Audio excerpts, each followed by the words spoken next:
วันนี้เนาะจะได้ซกกับทางด้านลิปตินมาสดอเป็นนักมวยจากประเทศมาเลเซียนะในการแข่งขัน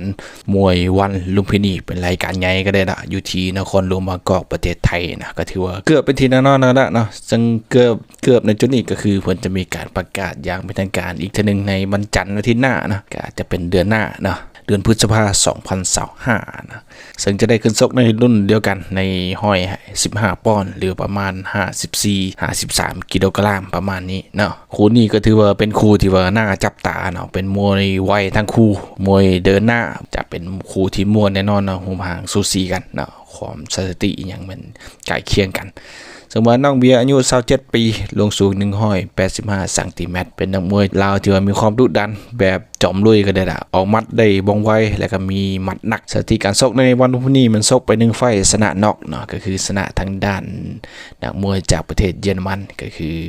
มาวินดิชิสนะชนะน็อกไปในยกทมิตรเท่านั้นนะท้ายยกเนาะก็ถือโดดเด่นครับโบนัสไป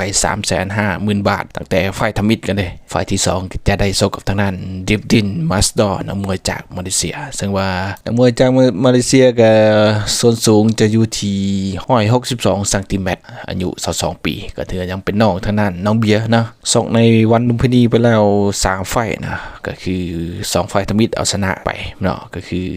ชนะน็อกทางนั้นพีไซลูกบ้านใหม่และก็ชนะน็อกทางนั้นเพชรเอ็กเนาะซิดบิ๊กแจ็คคนหักปทุมนะก็คือชนะ2ไฟโดดนะส่วนไฟที่3แมนเสียให้กับทางนั้นเพชรนิมังกรเสียคะแนนไปนะก็คือโซกกับนักมวยไทยทั้ง3คนก็ได้ทางด้านดิฟดินมาสดอซึ่งว่ากำหนดชกกันในวันที่9พฤษภาคม2025นะก็จะเป็นอาทิตย์หน้ากันแล้วนะก็ถือว่าเพิ่นจะมีการประกาศทางการตั้งแต่ต้นอาทิตย์นะก็จะเป็นวันจันทร์ที่5พฤษภาคม2025นะก็ถ้าเบิ่งเพิ่นจะมีการยืนยันเป็นทางการหรือบ่นะก็ถ้าเบิ่งถ้าเป็นจริงเนาะก็โอกาสมัน 90% ก็แล้วเนาะจะได้ชกกันก็ถ้าการสร้างน้ำหนักแล้วก็ถ้าทางวันมีการประกาศอย่างเป็นทางการอีกเทื่อนึงส่วนว่าคำพูดคำสะท้อนนั้นเป็นนักมวยลาวที่ว่าจอมบุเนาะแต่กี้มันชกมวยสากลมาก่อนที่ว่าจะมาชกมวยลาวนะก็คือมันจะเป็นนักมวยจากหลวงพระบางพุ่นนะชกกันนักมวยอย่างศอกโซนยาวนานนะชกกับทีมชาติลาวนะเป็นทีมชาติมวยสากลก็ได้ชกในกีฬาแห่งชาติกันแน่กวาดแชมป์ไปตั้งแต่กีฬา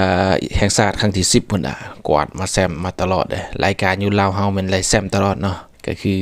ก่อนหน้านี้เนาะปีที่ผ่านมาก็ได้แชมป์มวยลาวไฟนะก่อนที่มันจะมาชกในวันลุมพินีไฟ